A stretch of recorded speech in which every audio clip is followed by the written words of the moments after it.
Leo lived in a bustling neighborhood in Chicago, working long hours at a local diner. While he spent his days flipping burgers and refilling coffee mugs, his real passion was out back in his cramped, drafty garage.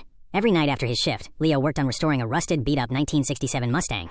He didn't have much money, just a toolbox he had inherited from his grandfather and a massive dream of opening his own auto restoration shop. For months, Leo poured every spare dollar and ounce of energy into that car. But progress was painfully slow. One freezing November night, everything went wrong. The small space heater in his garage broke, leaving his hands numb and clumsy. He had just spent his last $50 on a replacement part for the engine, but when he installed it and turned the key, nothing happened. Not even a sputter. Exhausted, freezing, and broke, Leo threw his wrench across the concrete floor.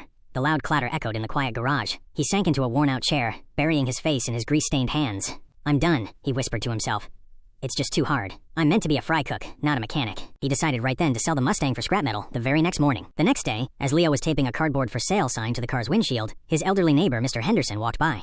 Mr. Henderson stopped, leaned on his cane, and looked at the sign, then at Leo. "Giving up, son?" the old man asked. "I have to," Leo replied, his voice heavy with defeat. "I've tried everything, and it just won't run. I'm out of money and out of patience." Mr. Henderson chuckled softly. "You know, kid, a smooth sea never made a skilled sailor. That car isn't testing your mechanical skills right now. It's testing your grit. Anyone can build a car when the money is flowing and the engine starts on the first try. It's what you do when the wrench slips and the engine stays quiet that decides who you really are." Those words hit Leo hard. He stared at the for sale sign for a long moment, then slowly reached out and ripped it in half. Leo didn't magically fix the car that day. Instead, he went back to the absolute basics. Rather than trying to fix the whole engine at once, he focused on one single wire, one rusted bolt at a time.